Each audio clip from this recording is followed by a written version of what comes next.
Bienvenue sur le plateau d'Interdit d'interdire. La fin du monde est-elle pour demain ? Depuis le début des années 2000, le catastrophisme n'est plus l'apanage de quelques hurluberlus. Il est professé par les esprits les plus sérieux et nourrit les gros titres des journaux. C'est même devenu un sujet d'étude, la collapsologie, qui traite de l'effondrement de notre civilisation, voire de la disparition prochaine de l'humanité, suite au réchauffement climatique, à l'extinction de la biodiversité, à la sécheresse, à la famine et au retour de la barbarie. Un récent rapport réalisé par des scientifiques australiens donne même une date, 2050, dans 30 ans. Alors, est-il déjà trop tard ? La fin de notre monde est-elle inéluctable et pour quelles raisons ? Pour en débattre, nous avons invité Aurélien Barraud, qui est astrophysicien au CNRS, professeur à l'université Grenoble-Alpes, lauréat de plusieurs prix scientifiques et docteur en philosophie. Vous avez lancé, avec l'actrice Juliette Binoche, en une du quotidien Le Monde, le 3 septembre dernier, juste après la démission de Nicolas Hulot, un appel pour sauver la planète signé par 200 personnalités, des scientifiques, des intellectuels, des artistes. Aujourd'hui, vous sortez un livre qui porte le même titre, Le plus grand défi de l'histoire de l'humanité, chez Michel Lafon, dans lequel vous appelez de nouveau le gouvernement à prendre des mesures fortes et immédiates, et vous invitez chaque citoyen à opérer une véritable révolution concernant son rapport à la nature, à l'environnement, et aux animaux et à la planète. Alors la fin du monde, vous y croyez, Aurélien Barraud ? Faut définir ce qu'est le monde. Moi, je suis astrophysicien et je sais bien que la Terre continuera de tourner autour du Soleil, quoi qu'il arrive. Mais pour moi, le monde, c'est la diversité, c'est la beauté, c'est le fragile, c'est la grâce de ce vivant foisonnant et protéiforme. Et en ce sens-là, oui, je crois que la fin du monde pourrait être imminente. Alain Damasio, vous êtes écrivain, vous êtes considéré comme l'un des grands maîtres de la science-fiction. Votre nouveau roman, Les Furtifs, était très attendu. Il vient de sortir aux éditions La Volte, 15 ans après le précédent, La Horde du Contrevent, qui avait été un grand succès. Alors, Les Furtifs, c'est un roman qui se déroule dans un futur proche, en 2040, dans une société de surveillance poussée à l'extrême, ultra-technologique, ultra-capitaliste et autoritaire. La fin du monde, vous y croyez ? Alors moi, je crois pas du tout à la fin de la planète ou à la fin de la Terre. C'est-à-dire, j'ai une sorte de croyance fondamentale dans la résilience du vivant. Donc, par contre, je crois oui à la fin du monde dans lequel on est, nous, en Occident. C'est-à-dire la fin de ce monde un peu orgiaque, ce monde d'ultra-consommation dans lequel nos parents ont vécu. Et la fin, oui, de la civilisation qu'on appelle thermo-industrielle, c'est-à-dire celle qui exploite au maximum toutes les ressources carbonées du type pétrole, gaz naturel, charbon. Ça, je crois que oui, on arrivera à piller exhaustivement les réserves et on sera bien obligé de passer à un nouveau mode de civilisation. Donc la fin de ce monde-là, ça, j'y crois assez fermement, oui. Alors, commençons. La première question que j'ai envie de vous poser à tous les deux, c'est qu'est-ce qui nous menace exactement, Aurélien Barraud ?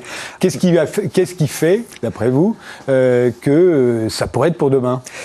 La première question qu'il faut se poser, c'est qu'est-ce qu'on entend par « nous » ? Est-ce que nous, ce sont les Français, les Européens, les humains, les vivants ? Et la réponse est différente. Moi, j'ai envie de penser, non pas en tant que citoyen de France, mais en tant que membre de la grande tribu des vivants. Et de ce point de vue-là, c'est plus qu'une menace. C'est déjà un effondrement qui est en cours, puisqu'on sait que dans les 40 dernières années, on a perdu environ 60% des populations animales sauvages. Autrement dit, la vie est en train de mourir sur Terre. C'est pas une projection, c'est pas une peur, c'est pas une angoisse, c'est un bilan. Ça a déjà eu lieu. Donc ceux aujourd'hui qui disent « Oh, peut-être qu'on se trompe dans les projections et que ça va bien se passer », ont nécessairement tort, puisque les morts ne revivront pas, et ceci est en train de se passer. Néanmoins, pardon de vous interrompre, mais on dit que des espèces ont toujours disparu à toutes les époques. Et on est toujours là, et il y a toujours de la vie. Oui, bien sûr, mais les vivants meurent. Il n'empêche que mourir pour un être humain à 20 ans et à 80 ans, c'est pas tout à fait la même chose. Et aujourd'hui, on est dans le cas d'une mort précoce, c'est-à-dire que le taux d'extinction est 100 à 1000 fois plus élevé que sa valeur normale. Autrement dit, bien évidemment, l'apparition des espèces ne contrebalance pas du tout le taux de disparition. Donc on est littéralement, au sens scientifique et incontestable du terme, au cœur d'une extinction massive. Et comme vous le disiez, c'est très multifactoriel. On parle beaucoup du réchauffement climatique qui sera, à n'en pas douter, tout à fait catastrophique, mais pour l'instant, c'est pas ça la cause de l'extinction massive. On est actuellement à plus 1 degré, c'est pas encore dramatique. Et la véritable cause aujourd'hui de l'extinction du vivant, c'est l'expansionnisme, cette espèce d'hypercolonialisme humain, en fait, qui fait qu'il n'y a presque plus d'espace vierge sur Terre. Rien qu'en France, on perd l'équivalent d'un département, de 3 départements même, tous les 10 ans, en termes de milieux sauvages. C'est absolument monstrueux. et donc les vivants non humains n'ont plus de lieu pour vivre, et donc ils meurent.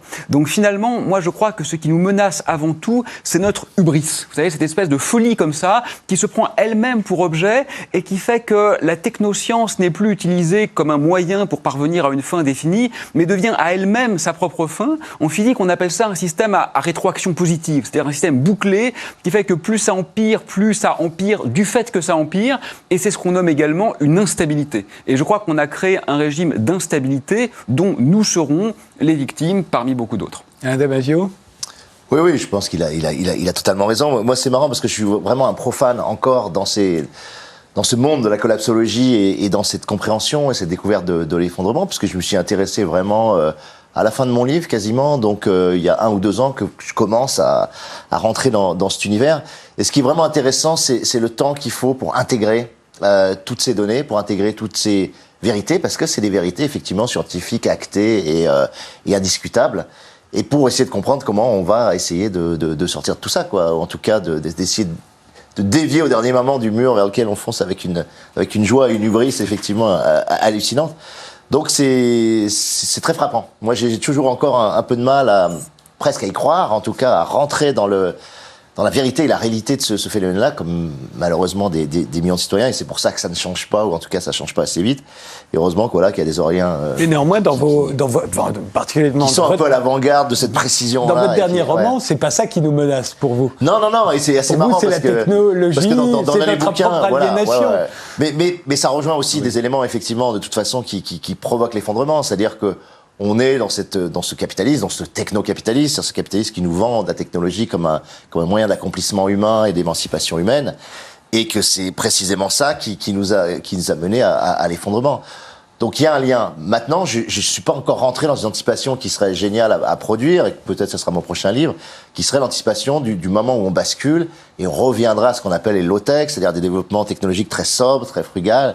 C'est ce qu'on appelle le primitif futurisme dans votre partie. C'est Mad Max. Mais moi j'ai envie de dire, ça sera peut-être plus un épicurisme technologique, c'est-à-dire qu'on saura dissocier dans les désirs technologiques ceux qui sont absolument inutiles, vains, superflus et mortifères, de ceux qui sont indispensables et qui nous permettent effectivement de mieux vivre sans piller la totalité de la planète. Donc c'est cette recherche un peu l'épicurisme technologique qui peut être dans une anticipation future, mais il faut être à 2060, 2080, c'était pas le but des furtifs. Là, on est encore effectivement archi-dominé par ce monde des GAFA et cette société de contrôle, de traces et cette espèce de pillage énergétique massif qui alimente nos smartphones, qui alimente nos vies de citoyens connectés, quoi. Mais cela dit, dans votre roman, vous insistez plus sur notre propre... on s'auto-aliène plus que les GAFA n'ont comploté pour nous manipuler. Pour moi, on n'est pas du tout dans un régime autoritaire, vous disiez ça au début, mais c'est vraiment exactement l'inverse pour moi. On est dans un régime où on a maximisé l'auto-aliénation. C'est-à-dire que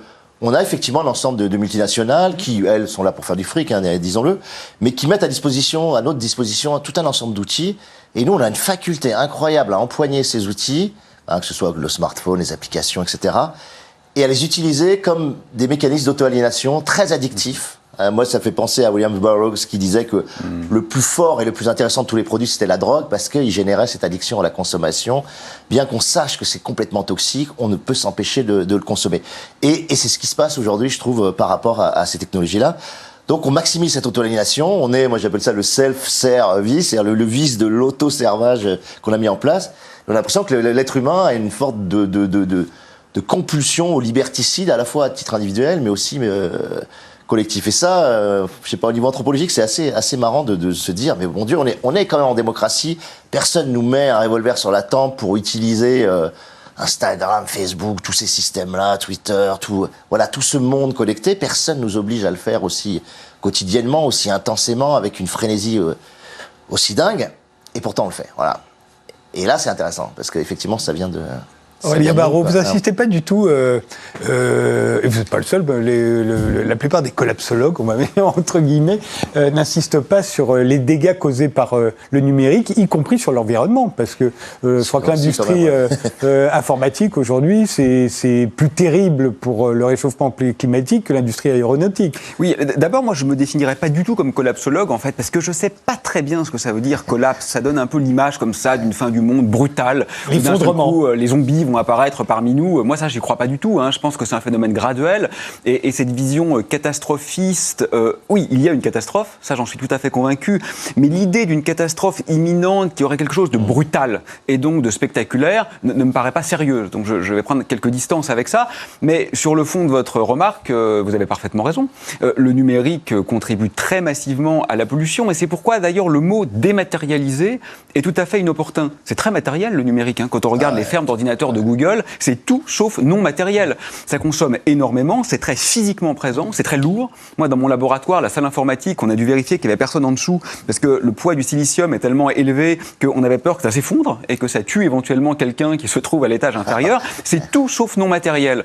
Et c'est une des raisons pour lesquelles je crois en effet que, bien sûr, à la marge, la technologie peut aider pour trouver des solutions, je dirais, d'attente. Mais elle ne peut pas être une solution définitive, parce que si on dit remplacer les voyages en avion par des téléconférences sur Skype, oui, globalement c'est plutôt positif, à court terme ça permet de gérer la catastrophe, mais ce n'est pas une solution viable à long terme, parce qu'effectivement, dès lors qu'il n'y a aucun désir d'ascétisme et aucune remise en cause du niveau de confort auquel nous sommes arrivés dans les pays riches, parce que le confort n'est hélas pas unanimement partagé, ça ne peut pas durablement fonctionner. Voilà. Donc il n'y a pas de solution miracle, et c'est vrai que la technologie, comme une manière de contourner ce qui pourrait représenter un risque majeur imminent, elle a toujours un effet rebond, parce qu'elle ne va s'imposer que quand elle sera moins chère, et quand elle sera moins chère, elle va se surimposer, et en se surimposant, elle finira quand même par polluer plus que ce qu'elle remplace. Donc la solution, c'est la raison, c'est de revoir notre rapport au monde, c'est de complètement réinventer notre axiologie, et moi je suis tout à fait d'accord avec vous. Je crois que vous aviez défendu il y a quelque temps les zadistes de Notre-Dame-des-Landes, et moi je les avais aussi défendus d'ailleurs dans quelques articles, parce que moi, je ne les connais pas bien, ces gens-là. Je ne suis pas allé à Notre-Dame-des-Landes. Donc, je ne sais pas, il y avait sans doute des choses qui marchaient, des choses qui ne marchaient pas. Mais ce qui est voilà certain... comment c'était. C'est que c'était... Ouais, enfin, ça, ouais, c'était... Ça, c'est le moment du... Ça, c'est quand ça se passe le moment mal. de l'invasion militaire. Ce sont des expérimentateurs. Alors, peut-être qu'elle a raté, cette expérience. Moi, je ne me prononce pas, c'est mon petit côté scientifique, sur ce que je connais mal. Mais au moins... essayer autre chose, c'est exactement ce dont on a besoin aujourd'hui. Ces gens-là, ou en tous les cas une version idéalisée de ces gens-là, c'est littéralement ce dont on a besoin. Essayer une nouvelle manière d'habiter l'espace, essayer de ne plus voir la nature comme une ressource, mais se placer dans une relation commensaliste en fait. C'est comme ça que vivent l'essentiel des vivants. Vous savez, la vision de Darwin, le plus fort subsiste, elle est complètement fausse. C'est pas du tout ça le darwinisme. C'est plutôt au contraire. Le plus adapté. Oui, mais l'adaptation passe souvent par la coopération en fait. Et donc là, on avait une tentative d'habiter autrement l'espace.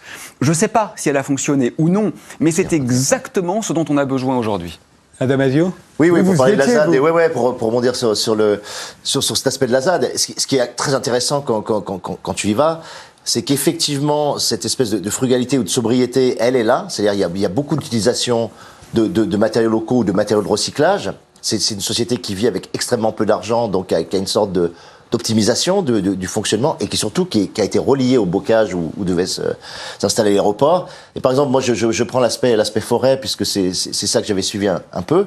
Il y avait vraiment l'idée de repartir de l'arbre, et de repartir donc d'une gestion extrêmement raisonnée de la forêt de la Roanne, donc qui est dans la ZAD, et à partir de l'arbre, d'arriver jusqu'à la poudre, jusqu'au plancher, jusqu'à la table, etc., mais avec une continuité et en restant vraiment sur des consommations locales. C'est-à-dire on va construire à partir de la forêt qui est là, et en choisissant les arbres qu'on abat selon ceux qui sont en train effectivement d'empêcher les autres de pousser, etc. Il y a toute une gestion intelligente par rapport à la lumière, par rapport aux positions de tous les arbres dans cette forêt, très très vraiment pensée et je trouve très intelligente, pour arriver ensuite à construire effectivement les cabanes avec une scierie qu'ils ont récupérée, c'est une scierie de récup qu'ils utilisent, etc.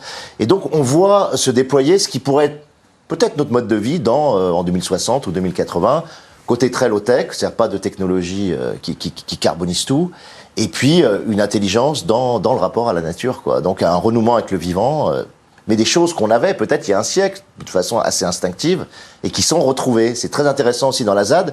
À plusieurs moments, je me suis dit, c'est marrant, parce que ça peut être considéré comme un laboratoire d'expérimentation quasi futuriste par rapport à ce qu'on vit aujourd'hui, mais en même temps, tu vois qu'ils vont chercher des savoirs artisanaux, notamment, qu'on avait complètement perdus, et qu'on retrouve.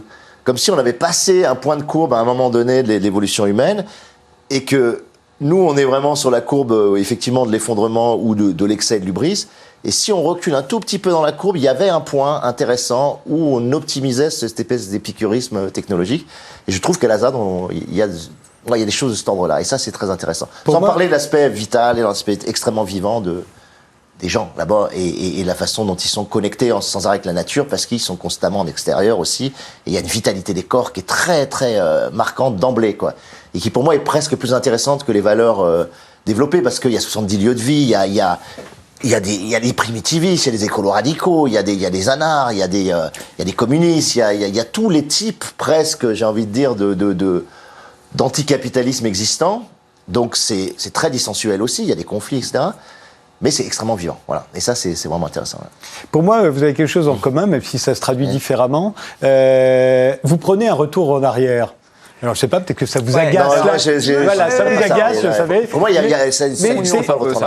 c'est forcément un retour en arrière. C'est-à-dire qu'à un moment, vous voulez retrouver le petit point où c'était idéal, mais c'était avant que ce qu'on a connu. Et vous, Aurélien, forcément, vous allez nous dire qu'il va falloir moins prendre l'avion, moins faire ceci, moins faire cela. Je suis pas d'accord avec ça. Et donc, on a ce sentiment que vous prenez, l'un comme l'autre, un retour en arrière. On n'est plus dans cette idée que le futur serait quelque chose qu'on ne connaît pas. Ça a duré jusqu'à 2001, l'Odyssée de l'espace. Tout de suite après, on passe à Mad Max, c'est-à-dire la régression, le retour à la barbarie, aux instincts primitifs. Je suis pas d'accord non plus, vas-y, je laisse Aurélien.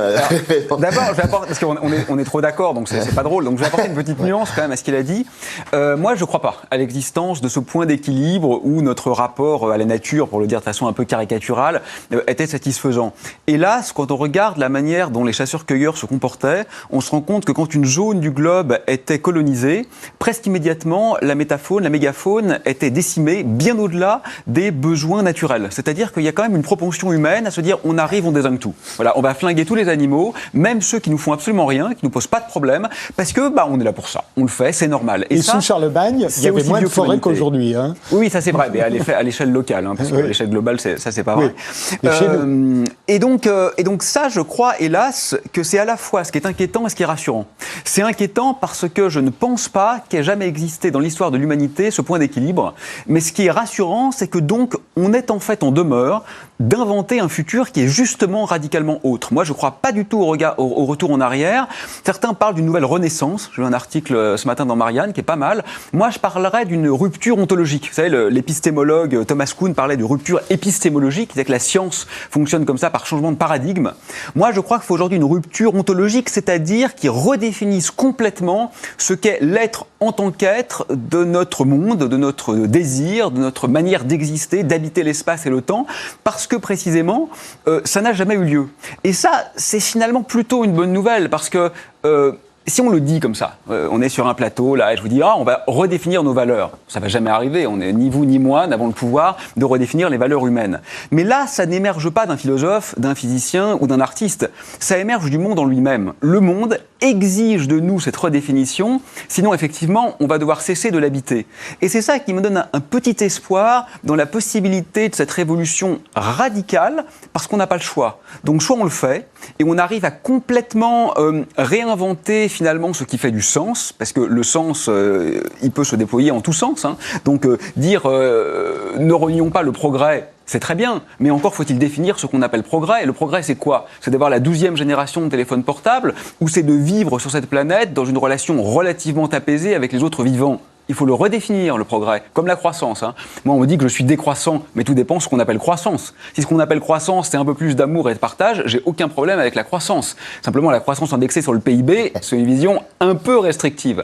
Donc voilà, moi, je crois qu'il faut au contraire inventer un avenir très, très novateur. Vous dites que ça n'a jamais eu lieu, une telle rupture, si, le néolithique, où tout à coup, on cesse d'être chasseur-cueilleur, on se sédentarise, on invente la propriété privée, les chefs, les religions. Non, la rupture a eu lieu. Ce que je veux dire, c'est que l'apaisement n'a jamais eu lieu. Voilà, d'accord. Mais la rupture, elle a eu lieu au moins là, mais sur plusieurs milliers d'années. Et parce que dans un territoire comme celui que nous habitons aujourd'hui, sont arrivés les agriculteurs du Moyen-Orient qui sont venus s'installer chez nous et qui ont converti. Ça ne s'est pas passé en 20 ans. Aujourd'hui, vous faites partie des gens qui nous disent qu'il faut le faire en 20 ans. Moi, une révolution quasiment du même type. Je suis pas aussi sûr importante. qu'on puisse le faire. Je ne suis pas très, très optimiste. Mais le pire serait le cynisme défaitiste.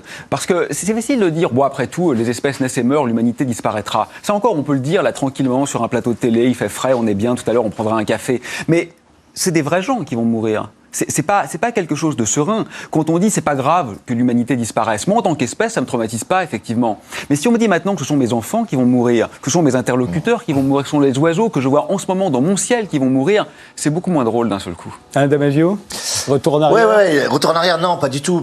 D'abord c'est complètement impossible parce que même si on ne croit plus au progrès technologique comme quelque chose de d'émancipateur, de libérateur, etc. Il y a une chose qu'on peut pas dénier, c'est qu'il y a du progrès dans le savoir, dans la connaissance. Par exemple, sur la connaissance du vivant, l'éthologie progresse sans arrêt. On comprend de mieux en mieux comment les animaux fonctionnent, quelles sont les interactions entre eux, etc. On comprend de mieux en mieux aussi, on l'a vu avec les succès de livres qui ont eu lieu sur les arbres, ces fameux livres sur la forêt, que les végétaux qu'on croyait un peu isolés dans leur bout de terre, etc., communiquent entre eux par des réseaux incroyables, par le mycorhize, le mycélium, et qu'il y a une communication intervégétale extrêmement forte. Ça, c'est complètement nouveau. Et ça va modifier aussi le rapport et même la sensibilité et la perception qu'on a du vivant. Donc, on ne peut pas se comporter comme on se comportait il y a un siècle. Si on prend un autre exemple comme la permaculture, c'est une sorte d'optimisation extrêmement fine de la façon de faire pousser un certain nombre de plantes, de légumes, etc. Donc, ces savoirs-là, on ne les avait pas avant. Quand je parle de savoirs ancestraux, de savoirs de renouement traditionnel, c'est certaines petites choses qui ont été perdues localement. Mais on arrive avec tout un savoir scientifique qui a progressé et qui va nous permettre d'être dans ces fameuses low-tech, en tout cas d'utilisation extrêmement sobre de la technologie, mais optimale. Et ça, c'est intéressant et ça sera forcément nouveau. Donc pour moi, il n'y a pas de retour en arrière possible par rapport à ça. Donc ça, c'est... Alors, pas de retour en arrière, néanmoins, l'un comme l'autre... même si c'est dans des domaines différents, vous prônez le moins. Il va falloir moins prendre l'avion, moins faire ceci, moins faire cela. Sortir de l'orgie, en fait, tout simplement. Oui, c'est-à-dire qu'on est dans une orgie. Oui, on parle de l'Occident, toujours. Il faut vraiment ce que vous appelez l'orgie, d'autres l'appellent l'abondance. Il faudrait sortir de l'abondance. Oui, mais ça, quand même, il faut faire attention, parce qu'on reste complètement prisonnier des critères de l'ancien monde quand on dit ça. Prenez le moins. Oui, effectivement, je pense qu'il faut moins prendre l'avion, moins prendre sa voiture, moins faire de croisière en bateau, ça, il n'y a aucun doute là-dessus. Mais qu'est-ce qu'on fait à la place ? On peut faire beaucoup plus à la place. Quand on dit que c'est moins, c'est parce qu'on a des critères d'évaluation qui sont complètement calqués sur une manière de maximiser notre impact sur l'environnement et notre prédation, en fait. Prédation à la fois sur le vivant et sur nos congénères.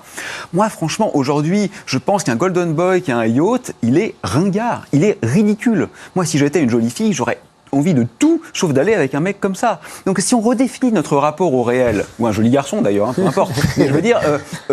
c'est grotesque aujourd'hui, ça. Qui ça peut attirer, franchement ? Donc, moi, je pense que c'est ça qu'il faut revoir et redéfinir. Et quand on dit moins de voyages en avion, certes, mais je vous assure que dans nos prairies, on a une richesse encore, elle est mourante, mais enfin, elle existe encore un peu, de beauté, de grâce, d'étrangeté. Qui a déjà regardé les insectes ? On ne regarde pas les insectes, on les écrase, on s'en fout.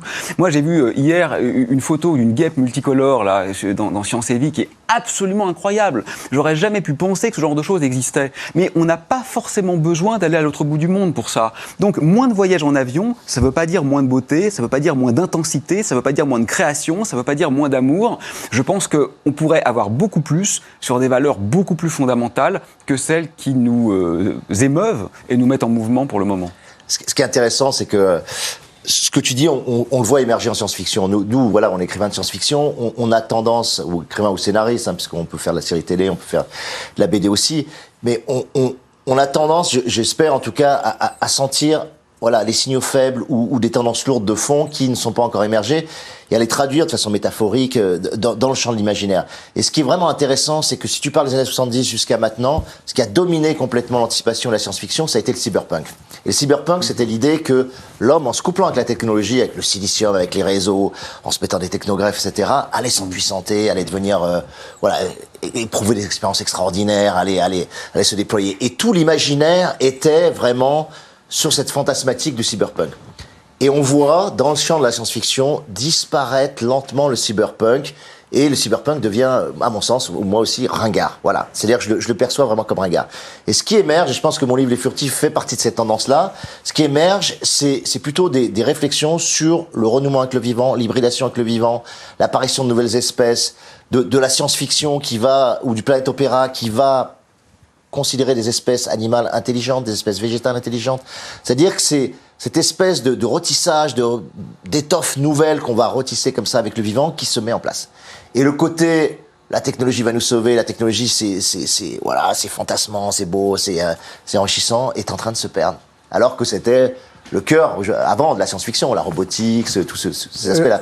Donc ça, c'est vraiment intéressant. Et je le sens vraiment, on a un collectif comme ça, l'auteur d'essai qui s'appelle Zanzibar. Je le sens surtout, mes collègues écrivains de science-fiction, que ça y est, on est passé à autre chose. Et il y a un espèce de renouement dans le champ écologique, et c'est la science-fiction écologique qui est en train d'émerger comme ça. Aurélien Barraud, vous parlez de la primauté de la vie dans votre livre. On fait une pause et on continue ce débat dans un instant.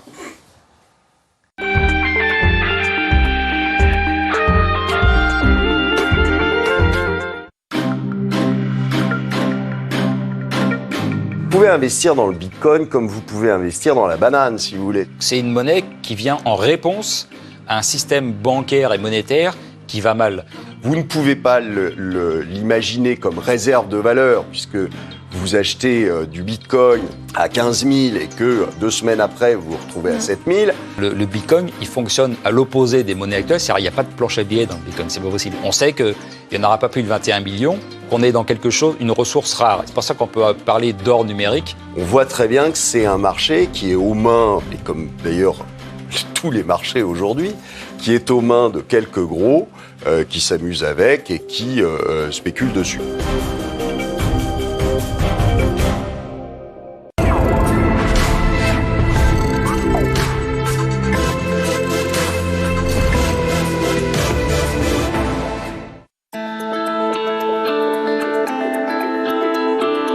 Vous disiez, on s'est planté. On s'est planté en pensant qu'à l'effondrement du bloc soviétique, les valeurs de l'Europe occidentale allaient s'imposer dans le monde entier. C'était une arrogance de croire que les valeurs européennes allaient se développer partout. Si vous voulez, je pense qu'il y a eu des erreurs techniques. Par exemple, je pense que toute l'ISF, que Macron a bien fait d'arrêter. Et l'ISF, ça tape surtout sur l'industrie. Et l'industrie, elle est où? Elle est en province, elle n'est pas dans les villes. Et donc les gilets jaunes, c'est les enfants de l'ISF. Alors les gilets jaunes sont les enfants de l'ISF. Évidemment. Non, vous pouvez pas dire ça. Je le dis, et je vais l'écrire même. Parce qu'évidemment, quand je dis ça, c'est choquant. Mais sur le fond, on a appauvri la province à cause de l'ISF, et puis c'est tout.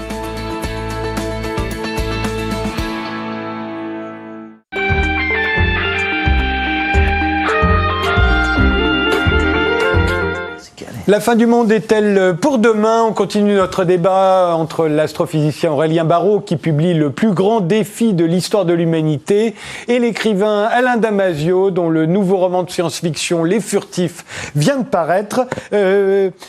Dans Les Furtifs, vous évoquez une société de plus en plus autoritaire. J'ai l'impression que Aurélien Barraud, vous nous la promettez, mais comme un moyen de survie.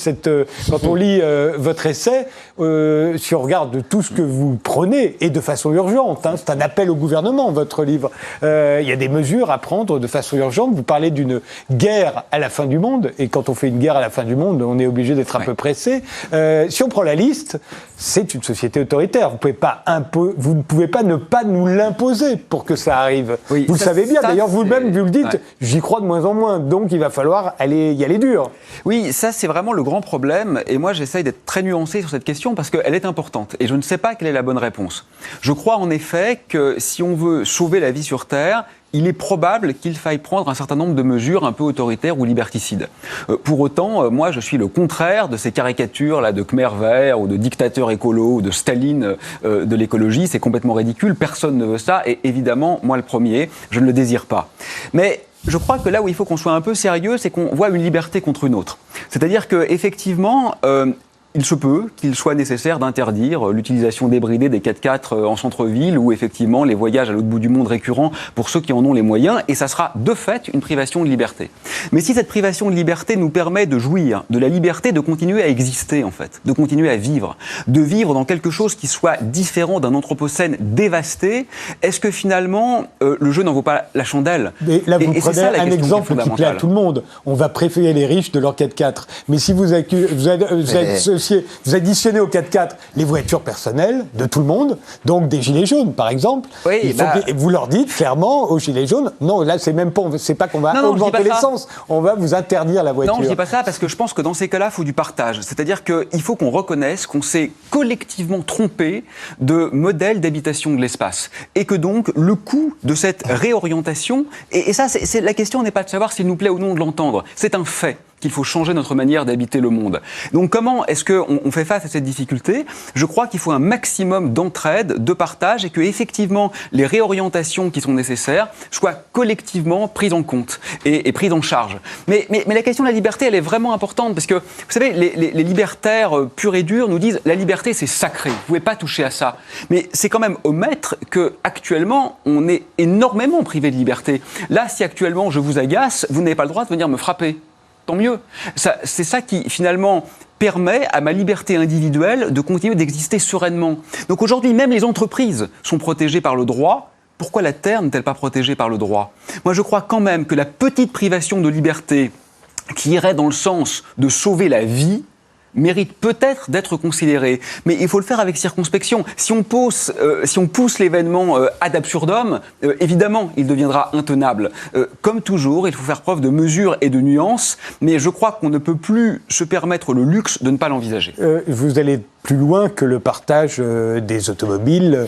Vous parlez de partage des richesses. Or, ce partage des richesses que vous prenez, il ne peut s'effectuer qu'à l'échelle de la planète. Oui. Et si on partage les richesses des Français avec le reste de la planète, vous savez très bien que le niveau de vie va considérablement baisser, que la propriété privée sera d'une manière ou d'une autre abolie. Écoutez, tout ça, ça fait partie de votre programme, pas seulement du vôtre d'ailleurs. Je ne me présente pas aux élections, j'ai pas de programme clé en main. Mais moi, j'ai le défaut, et c'est très politiquement incorrect, de n'être pas patriote, ou alors d'être patriote de la patrie des vivants. Je ne me sens pas comme français, je me sens comme vivant et éventuellement comme humain. On vit quand même dans un monde où 10 personnes possèdent autant de richesses que la moitié de l'humanité, où un enfant meurt de faim toutes les 5 secondes. J'ai la faiblesse de confesser que ça me pose problème. Oui. C'est pas tout à fait vrai, les 5 personnes pour la moitié de l'humanité. Oui, parce qu'on compte les virtualités, et je sais que la manière dont Oxfam a fait son chiffrage est sujette à caution. Oui. Mais si au lieu de 5, on passe à 50, ça reste quand même ce qu'on a. Pas très différent. Alain Damasio. Non, mais ce qui est marrant, c'est très intéressant, voilà. Le problème qu'on a, c'est qu'il y a une accélération incroyable et que si on n'arrête pas cette accélération très très vite, bon, on sait que le pillage aura lieu et ça sera catastrophique. Il y a deux façons de le faire. Soit tu crois qu'effectivement, par une logique gouvernementale, on va pouvoir stopper, et là, tu es obligé d'envisager effectivement une façon très autoritaire de procéder, parce que personne n'a envie de renoncer à son confort. On y est habitué, c'est extrêmement difficile de demander aux gens de céder sur des petites choses comme ça. Donc tu te dis, soit tu as une croyance institutionnelle et ça va se faire comme ça, soit tu crois que ça viendra de la société civile, et peut-être de formes de violence assez grandes qui vont venir de mouvements qui n'ont pas encore émergé, mais qui peuvent émerger. Et c'est ce que dit dans son livre excellent, là, Ne plus se mentir, Gansil, il dit, on a pendant trop longtemps assimilé écologie et pacifisme, en disant, le mode d'action écologique, la transition, même le mot transition écologique, que je trouve foutage de gueule au maximum, il peut y avoir transition, je veux dire, ou alors la transition aura déjà eu lieu, mais ça va être beaucoup plus brutal que ça, et ça doit être beaucoup plus brutal que ça si on veut y arriver. Donc ça veut dire qu'à un moment donné, il faut recourir à des formes effectivement beaucoup plus violentes, beaucoup plus incisives pour stopper. Voilà. Que ça vienne d'en haut ou d'en bas. Voilà. Moi, je suis plus de l'idée que ça vienne d'en bas parce que c'est ma culture politique, etc. Mais vraiment, il y a ce moment où tu te dis, c'est juste plus possible. Et c'est marrant parce que tout le courant écologique, contrairement à l'extrême gauche, etc., qui a l'habitude de cette culture un peu de la violence, en tout cas du rapport de force, tout le courant écologique s'est construit sur une sorte de douceur, de tranquillité, de sérénité. On va démocratiquement par la désobéissance civile mettre en place. En fait, quand tu regardes juste un critère, moi qui m'a marqué dans le livre d'ailleurs de Gansil, ce qu'on appelle le mix énergétique, c'est-à-dire quel pourcentage on consomme toujours 33% de pétrole, 28% de charbon et 24% de gaz naturel. Ça n'a pas bougé. Ce mix énergétique-là, en gros, c'est 85% d'énergie carbonée, n'a pas bougé depuis quasiment 20 ou 30 ans, alors même qu'on a fait monter les éoliennes, qu'on a fait monter le solaire, etc. Ça s'est tellement intensifié par ailleurs sur le carboné que le mix n'a pas changé. Donc rien ne s'est passé en réalité, et tout ce qui a été fait sur les COP 21, 22, tout ce que vous voulez, n'a pas infléchi ce phénomène-là. Donc à un moment donné, qu'est-ce que tu fais ? Enfin, voilà, tu vois, il faut se poser la question de qu'est-ce qu'on fait vis-à-vis de Total, qu'est-ce qu'on fait vis-à-vis de toute cette extraction du gaz de schiste, de ces prédateurs industriels qui effectivement se font un fric colossal. Total, c'est chaque année 12 à 13 milliards de bénéfices nets. C'est colossal. Qu'est-ce qu'on fait avec 12 à 13 milliards? Et ils le font sur quoi? Sur l'extraction, donc sur le pillage de la planète. Donc à un moment donné, tu te dis, voilà. Donc est-ce qu'il ne faut pas se poser la question à nouveau de l'action directe, de se dire, on va arrêter de se mentir, hein, comme dit le livre. Et j'aime beaucoup ce passage sur la violence, qu'il le dit. C'est pas une violence sauvage qu'il faut, c'est une violence hautement civilisée, hautement précise, hautement ciblée, qui peut arrêter, en tout cas essayer d'arrêter ce qui est en train de se passer. Voilà. Donc moi, je crois pas tellement à l'institution, parce que le pouvoir politique connaît les informations que les collapsologues ont révélées depuis 40 ans, depuis en gros 72, quoi. Et quasiment rien ne s'est passé, il faut être franc. Tu sais ce qui est terrible, c'est que là, quand j'ai pris position publiquement, j'ai été contacté par des gens qui venaient du milieu associatif, qui m'ont dit, tu sais, les petits gestes, Colibri, tout ça, bon, c'est super, hein, il faut l'encourager, mais ça marchera jamais. Ça doit venir de l'action politique. Et j'ai été contacté par des hommes politiques et femmes politiques de très haut niveau qui m'ont dit, tu sais ce que tu fais, c'est super et c'est bien de botter le cul des politiques, mais en fait, ça marchera jamais avec le politique. Ça doit venir de l'action individuelle. Et là, en fait, ce dont on est en train de se rendre compte, c'est que rien ne marche.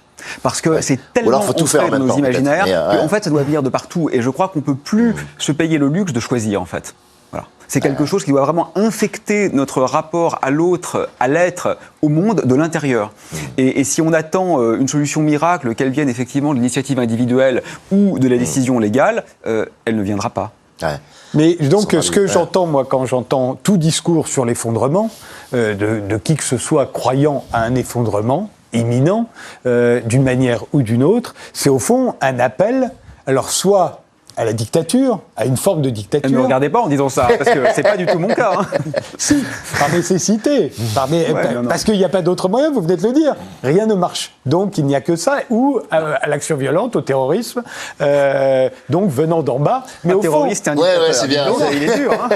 Non, mais là, comme l'autre, au fond, vous nous mettez dans la situation de penser, et j'ai l'impression que vous pensez au fond de vous-même, qu'au fond, il n'y a que ça qui pourrait marcher pour sauver cette planète que vous voyez d'ores et déjà perdue, ou cette société que vous voyez déjà perdue. Il y aurait une troisième solution qui viendrait de l'éducation, parce que quand on parle de fin du monde ou qu'on parle de fin de cette civilisation, c'est effectivement si les courbes qui sont comme ça continuent à monter. Bon, ça peut changer en 1 ou 2 générations à partir du moment où t'éduques la génération qui vient à une compréhension, à une perception extrêmement intense de ce qui se passe. Et que cette génération-là vient porter... Alors, il y a quelques signes, hein. On a Extinction Rébellion, on a des mouvements comme ça écologiques assez radicaux qui émergent par les jeunes, de la jeunesse, et qui donnent un sentiment que, ça y est, il y a une prise de conscience beaucoup plus intense qu'on l'avait cru sur cette génération-là.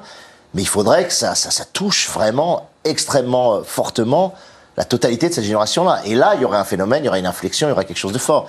Mais ça voudrait dire que l'éducation nationale, par exemple en France, ait pris le problème aussi à bras-le-corps pour éduquer cette génération-là. Ce qui n'est pas le cas aujourd'hui, quoi. Donc voilà, un très bel espoir, ça serait l'éducation. Mais comment t'atteins ça? Il y a des associations d'éducation à l'environnement, de sensibilisation. Il y a, on est éduqué, on a été sensibilisé. C'est juste que rien ne change, parce que les penchants de l'humanité jusqu'à présent n'ont pas été ni de se réfréner, ni d'oublier ce qu'elle a eu, ni d'oublier ce qu'elle a su. Donc, j'ai l'impression que c'est aussi ça qui vous rend très pessimiste. Mais si vous voulez, je pense que je comprends bien que vous le disiez avec un peu de provocation, mais il faut quand même vraiment revenir un instant sur les mots, parce qu'on entend beaucoup parler en ce moment du risque de dictature verte, et c'est quand même vraiment plus qu'une imposture. Pas dans votre bouche, bien sûr, mais je trouve ça un peu dégueulasse, parce que la situation actuelle, quand même, c'est que la vie sur Terre est malmenée à un point qui est juste incroyable. Vous avez vu qu'on risque de perdre 1 million d'espèces à court terme. Vous savez quelle est la part des mammifères libres sur Terre ? C'est 4% en biomasse. Le reste, c'est de la viande d'abattoir. Le reste, c'est des vaches en ferme industrielle qui ne verront jamais la lumière du jour. On a quand même inventé un taux de monstruosité avec 1000 milliards de vivants sensibles qui sont tués chaque année de façon essentiellement inutile, nuisible à l'environnement, nuisible à la santé humaine en plus. Et face à ça, vous voyez, je pense que c'est un peu comme si dans une situation de guerre, on essaye de donner quelques droits à des prisonniers de guerre. Vous voyez, des prisonniers de guerre qui sont mutilés, humiliés, et on essaye de leur donner de quoi survivre. Moi, je crois que la nature aujourd'hui, elle est dans cette situation-là.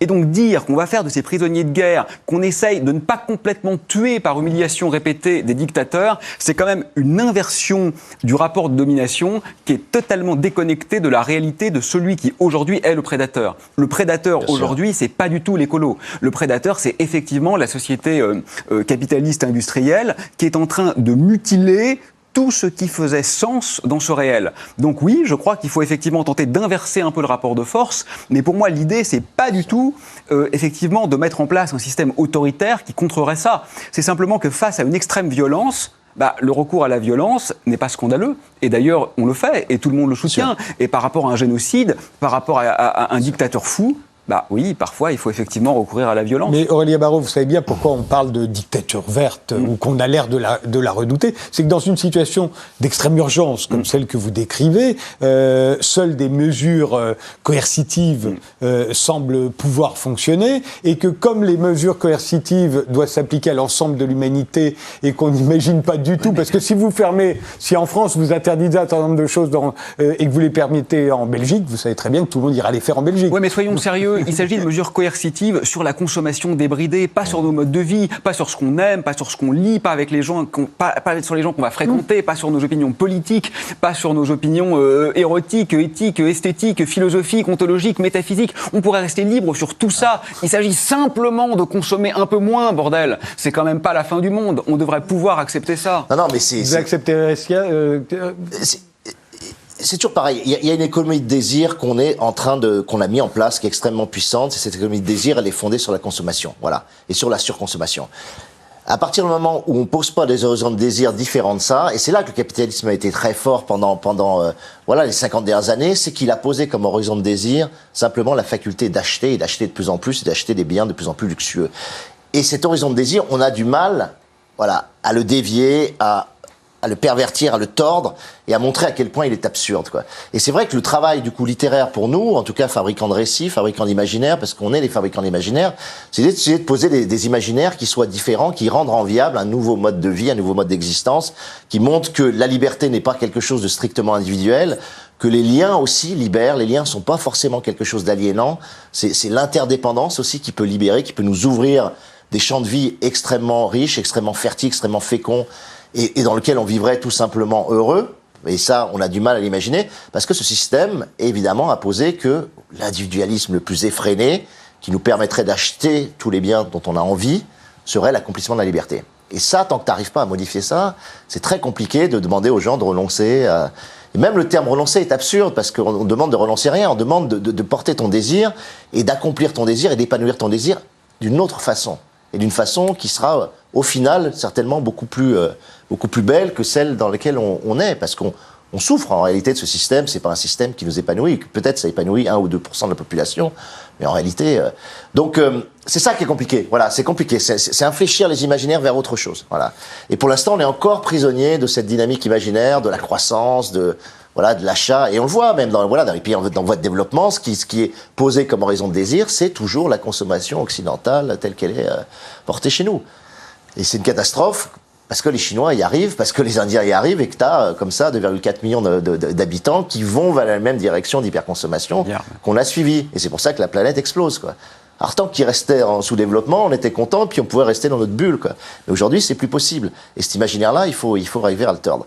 Et c'est un vrai travail. Voilà, moi j'essaye dans le tout petit monde dans lequel je développe mes livres, j'essaye de porter ces horizons différents. Vous parlez très souvent du capitalisme en tant que menace. C'est pas votre cas, Aurélien Barraud. Vous parlez de fiscalité verte, de partage des richesses, mais vous ne vous en prenez pas spécialement au capitalisme. Vous parlez de produire mieux, pas de produire moins. C'est un peu stratégique. Moi, je suis quelqu'un de très paradoxal, parce que je plaide contre la consommation. J'ai moi-même des beaux bracelets, un beau blouson, donc je suis prisonnier de ce système. Donc je me prends comme contre-exemple pour essayer de voir ses faiblesses, étant moi-même effectivement très enclin à ces faiblesses que je dénonce. Donc je suis mon propre cas d'étude avec toutes ces incohérences. Moi, je suis politiquement un homme de gauche, donc j'aurais aucun problème à tenter de déconstruire le capitalisme. Le problème de ça, c'est que si on pose la déconstruction du capitalisme comme prémisse, on perd d'emblée 80% des gens. Donc stratégiquement, je préférais qu'on prenne comme objectif, qu'on commence par traiter les conséquences, et qu'on voit ensuite quelles sont les causes. Parce que si on se dit il faut traiter les causes, on ne va pas se mettre d'accord. Sur le désastre écologique actuel, désastre écologique et social d'ailleurs, certains identifient le capitalisme, d'autres le néolibéralisme, d'autres le patriarcat, d'autres même, étonnamment, mais je l'ai entendu, la religion, d'autres enfin le pouvoir politique, etc. Donc, comme on ne parviendra pas à trouver la cause unique de tous les maux, je préfère qu'on commence par traiter les maux et on verra a posteriori le système qui permet de le faire. Mais je crois effectivement qu'une vision purement capitalistique fondée sur la croissance est mathématiquement incompatible avec un monde durable. Parce que la croissance, c'est un régime qui est mathématiquement nécessairement exponentiel. Quand on a un taux de croissance constant, on part en exponentiel, donc en instabilité, donc ça ne peut pas durer longtemps. Mais c'est la croissance qui pose problème ou c'est le moyen, c'est l'énergie qu'on utilise pour y parvenir? Alors ça, c'est une question Une intéressante. croissance qui n'emploierait que des énergies renouvelables ne poserait pas de problème. Si, moi, je pense que si. Parce qu'il y a effectivement la question de l'origine de l'énergie, vous avez raison.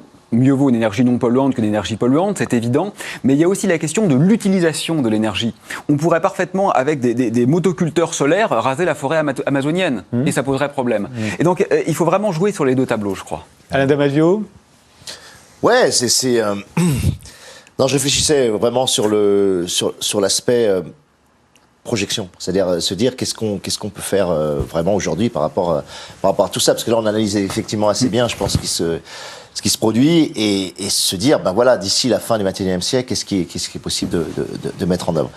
Donc d'ici même 2050, nous disent des scientifiques 2050, australiens récemment. Après, d'autres sont même urgents. La faculté à aller chercher encore plus profond des nappes pétrolifères, d'aller exploiter le gaz de schiste. On est très doué pour encore. Alors ça coûte de plus en plus cher d'ailleurs d'extraire et ça demande de plus en plus d'énergie, donc c'est encore plus absurde d'aller.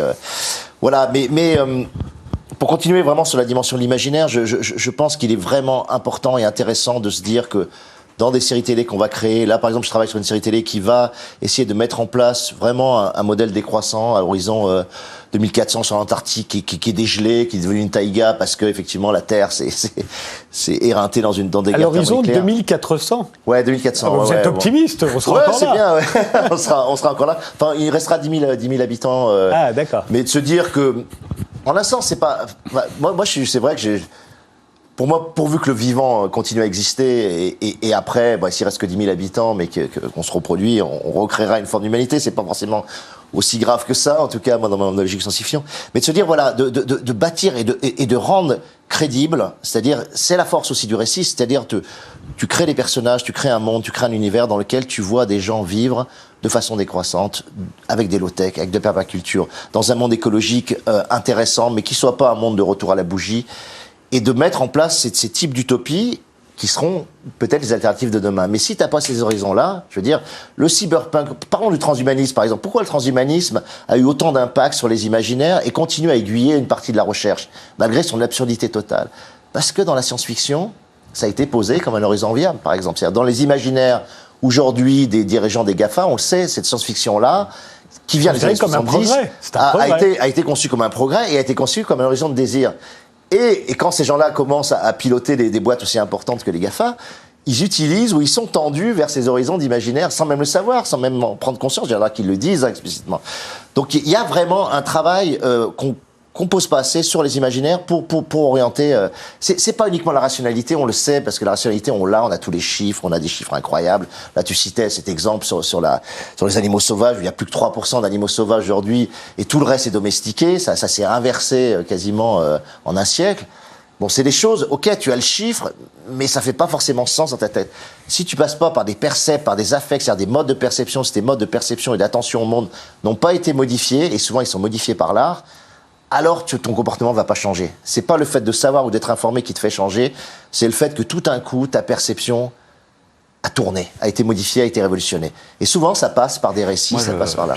Moi, j'ai des doutes sur l'efficacité de nous faire envisager la fin du monde. Je me demande si c'est très productif. À partir du moment où vous voulez nous convaincre que la fin du monde est un risque imminent, vous avez tendance aussi à nous dire que par la même occasion, on est vraiment au bord du précipice. Et vu l'ampleur des révolutions que vous préconisez dans votre livre, Aurélien Barraud, et à l'échelle mondiale, on dit que ça a tellement aucune chance d'avoir lieu, donc tout est perdu, donc autant aller jusqu'au bout sans donner à cœur joie. Jouir une dernière fois. Voilà, c'est ça, c'est pourquoi je me priverais de quoi que ce soit, parce que d'un côté, certains nous disent prenez moins de douches, comme si c'était le nombre de douches que je prends qui pouvait poser le moindre problème à l'humanité. Regardons les agriculteurs, pas les types qui prennent des douches. Là, je me dis, de toute façon, autant que l'orgie soit maximum, puisque de toute façon, quoi qu'il arrive, ce sera la fin du monde. Moi, d'abord, je voudrais dire que je suis tout à fait d'accord avec lui. Je pense que redéfinir un nouvel imaginaire, c'est-à-dire écrire une nouvelle mythologie et travailler les symboles, c'est le plus important. Parce que beaucoup de nos actions sont mises en œuvre non pas pour ce qu'elles sont, mais pour acheter le regard de l'autre. Et changer la connotation méliorative ou péjorative d'une action, d'un achat, d'un affichage, change radicalement notre manière d'être. Donc ça, je suis totalement d'accord avec toi.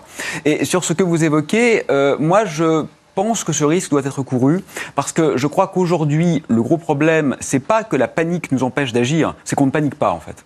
Quand on veut faire baisser la vitesse de 90 km/h à 80 km/h, ça suscite un tollé. Les réseaux sociaux s'enflamment. Ça y est, on est en dictature là. Alors là, les gens commencent à trembler, on touche à leur liberté fondamentale parce qu'ils devront rouler 10 km/h moins vite. Donc c'est vous dire à quel point vous n'êtes pas prêt d'arriver. Ah, j'en suis convaincu.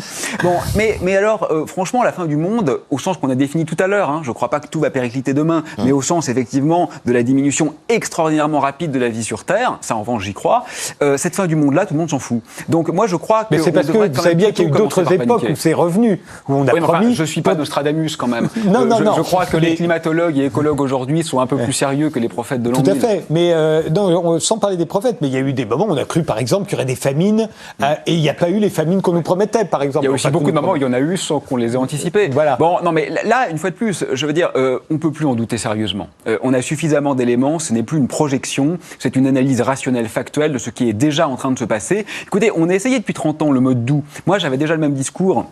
Quand j'avais 15 ans au lycée Pasteur de Neuilly-sur-Seine, on me prenait pour un fou. Les gens sérieux, c'était les économistes en costume-cravate. Les écologues, c'était des gens complètement hurluberlus.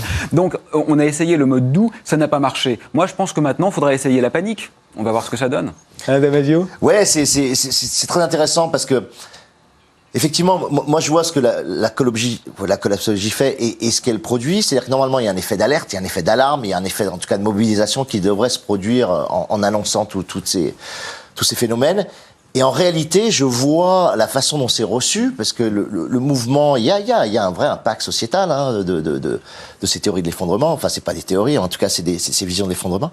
Et en réalité, ça produit des affects qui sont très, pour moi, bizarres parfois. C'est-à-dire des affects apocalyptiques, des affects justement un peu millénaristes ou parareligieux, de la complaisance dans le nihilisme, c'est-à-dire que les gens sont contents de se dire que ça va s'écrouler, qu'on va dans le mur, tout est foutu, ils boivent un petit coup de pastis et puis voilà, de toute façon c'est foutu, laisse tomber, c'est pas grave. C'est même pas le côté orgiaque, à la rigueur le côté orgiaque serait presque funky et punk, quoi, tu vois, mais c'est plus une espèce de complaisance dans le... Et on a le même problème en science-fiction, c'est-à-dire que la science-fiction a souvent été fondée sur des dystopies extrêmement féroces, sur lesquelles on espérait que ça produirait un effet d'alerte, d'alarme et de réaction.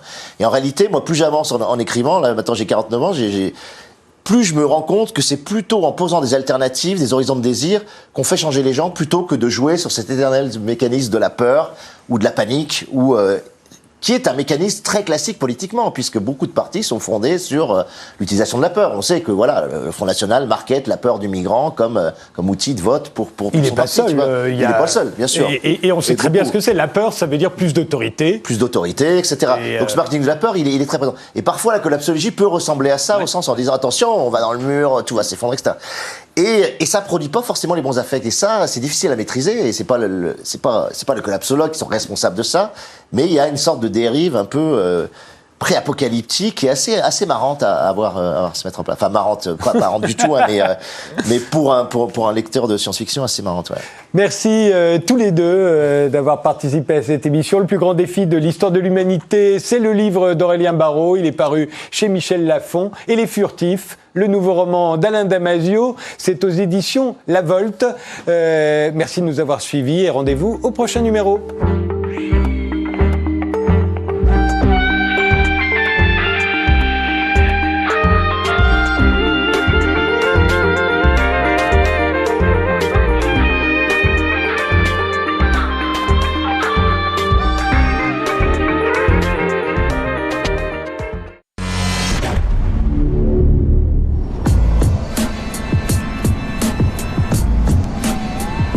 L'Amérique n'a jamais connu la grandeur. Elle a été fondée sur un viol et un meurtre. Rien n'a changé. Nous préparons donc nous-mêmes la réponse aux situations auxquelles nous sommes confrontés.